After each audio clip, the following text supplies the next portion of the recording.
What's up, fam? Thank y'all for tuning in once again. As always, be sure to like, share, comment, and subscribe. And when you do subscribe, hit the notification bell. So every time I drop a video, you will be the first to know about it. So let's talk about Deion Sanders. Probably one of the greatest cornerbacks, football players of all time. Shut down half of a football field in his prime. Couldn't compare with him, except maybe Darrell Green. But Darrell Green, Darrell Green you could probably give, you can argue that give Darrell Green a more of a nod because Darrell Green was shorter, like 5'8", 5'9", something like that, and was shutting down receivers. But Deion Sanders, without a question. I mean, you got him. If you had like my top players of all time, cornerback, Deion Sanders, without a doubt. Pick him over anybody. Lawrence Taylor on that line. Can't forget Reggie White. Let's see. Wide receiver, Randy Moss. Got to go with Randy Moss. And I grew up watching Michael Irvin and Jerry Rice first. And then Randy Moss came in and just blew the game out the water. I think difference between like Jerry Rice and Randy Moss, and Michael Irvin and Randy Moss, which kind of, like I said, you can give, actually, truth be told, out of those three, work ethic, you could give the nod to Michael Irvin. And I'm going to tell you why. And it's not nothing about the story that I'm doing, but I got to leave with this right quick. I got to get this out. Randy Moss, to me, greatest receiver of all time. Couldn't beat him. Down the field, catching. You throw the ball, he going to catch it. That's what you want your receivers to do. Was not a pure route runner, but really didn't have to be, because his freakish abilities put him over everybody. Couldn't be stopped. It's kind of like Shaquille O'Neal in basketball. Might have didn't have a 20-foot jumper, a great 20-foot jumper, or a great free throw, but his freakish abilities, you couldn't stop him in the paint, and on defense, you wasn't going to try to go up against him when he's on defense. It just didn't make sense. But but Jerry Rice, Michael Irvin, great route runners. You had other great route runners too, but these cats won championships. Come on. They were great route runners. I remember Michael Irvin said, basically, when Troy, whoever was quarterback, threw the ball, either he was going to catch it or nobody's going to catch it. That's just how he thought. That's how he played. Jerry Rice, the reason why I give Michael Irvin the nod over Jerry Rice is because Jerry Rice admitted that he put stuff on his hands to help him catch them balls. Now, unless somebody can come out and say Michael Irvin or Randy Moss did the same thing, I don't know. There's an asterisk there. But all in all, Jerry Rice was a great route runner, and you throw him the ball, he gonna catch it. I mean, it is what it is. But anyway, let's get back to Deion Sanders, because this has nothing to do with sports. It has everything to do with being a father. This is from MSN.com by way of N-Stars, and it reads, Deion Sanders said he's not a baby daddy. I'm a father, after ex-wife Pilar called out his parenting. I know Deion Sanders to be many things. I know he said he said he didn't do drugs, didn't drink, but his biggest addiction was women. That kind of messed up some of his relationships in the past. He said he seems to be a born again, changed man. He's still kind of eccentric out there. He ain't got no problem with bragging. He ain't got no problem with being boisterous.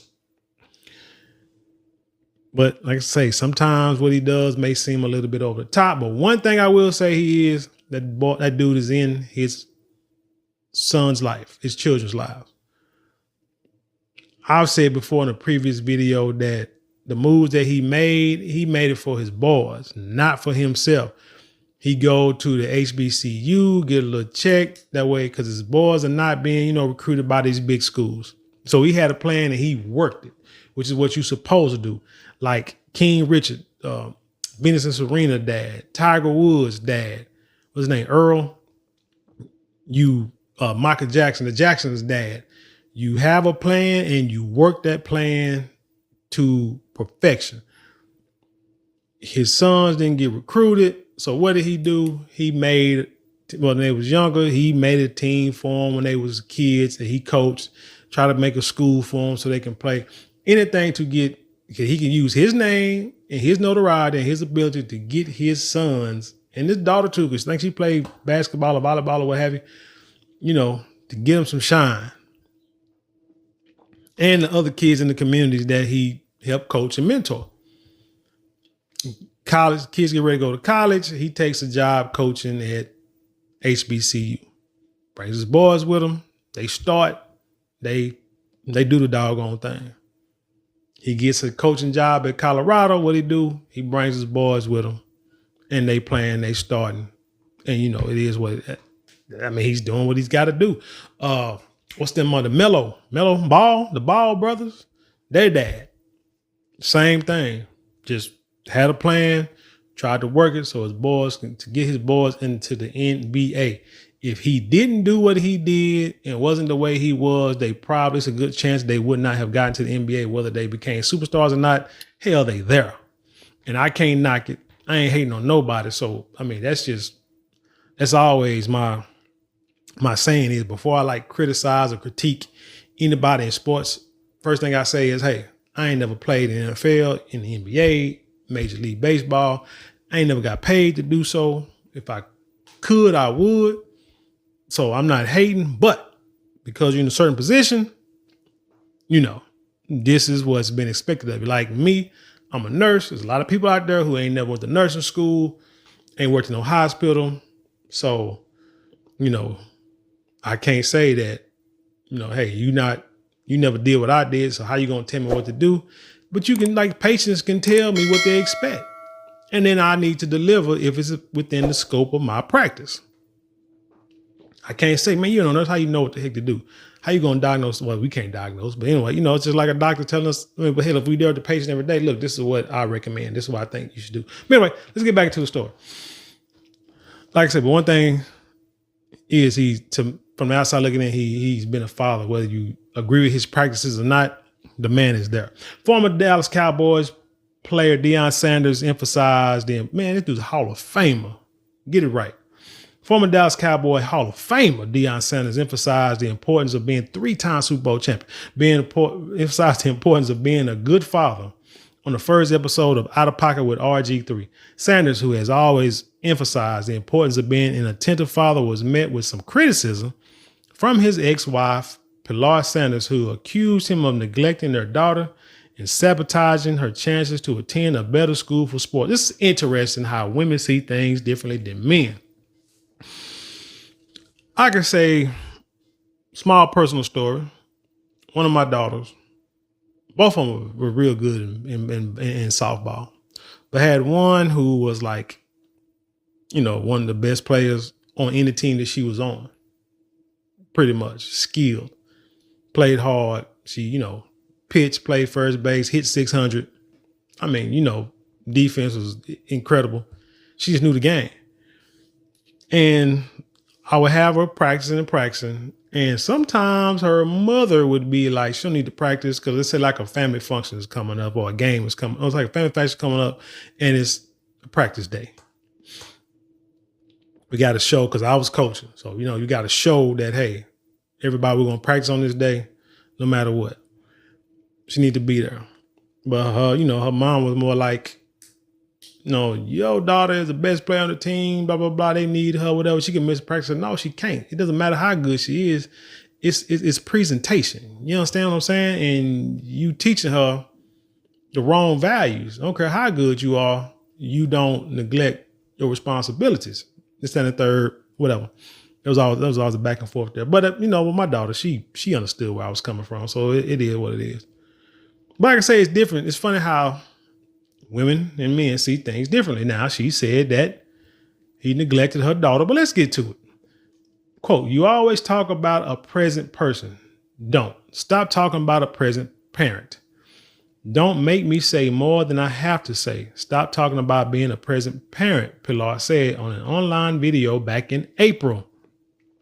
Sanders, 57, addressed what he feels is the importance of being a present dad to his children on the podcast published Tuesday.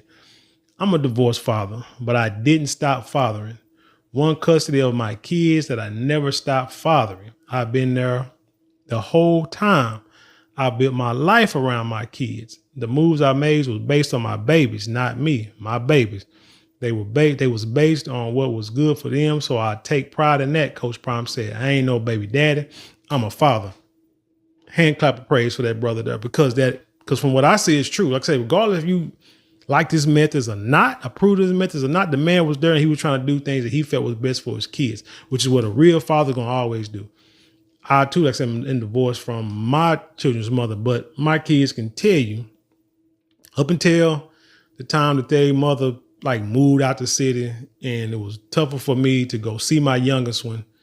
I still see her every week, without fail. But when they was close to city, were close to me, I was seeing them every day, at least no less than 5 times a week. And even my oldest one was staying with me sometimes, a lot of times. So even the youngest one too.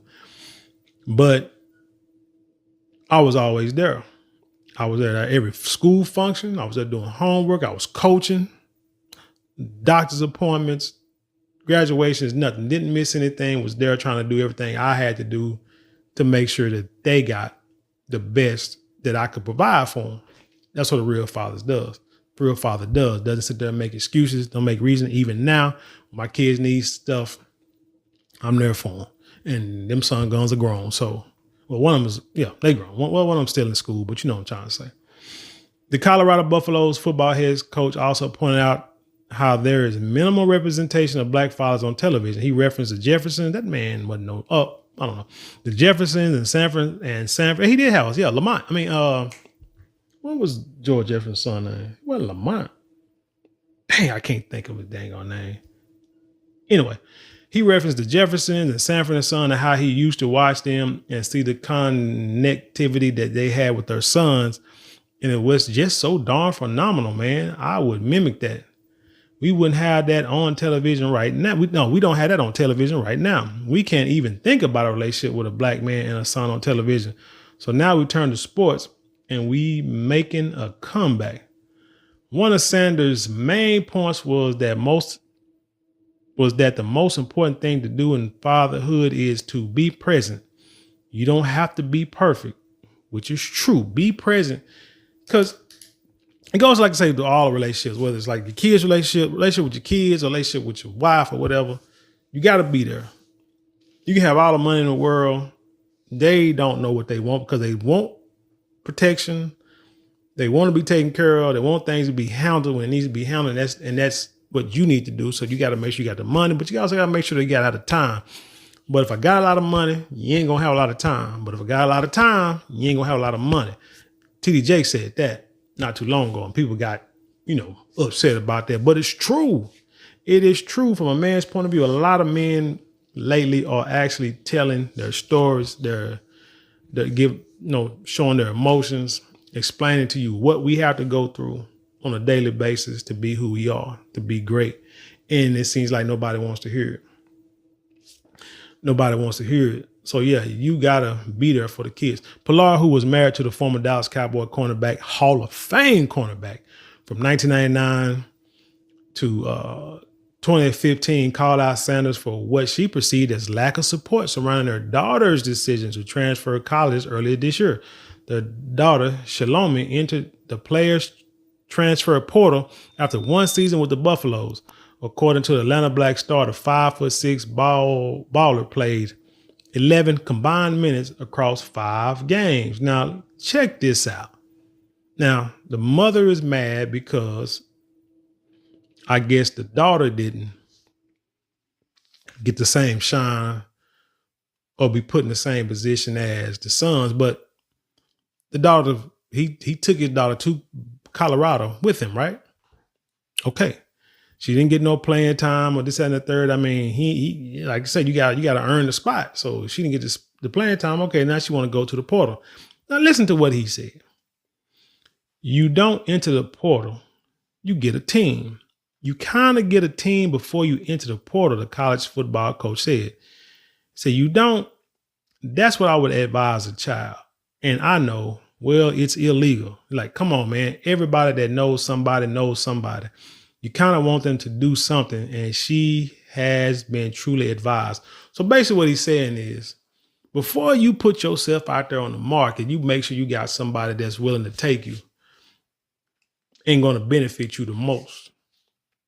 It's kind of like quitting a job and not having a job lined up.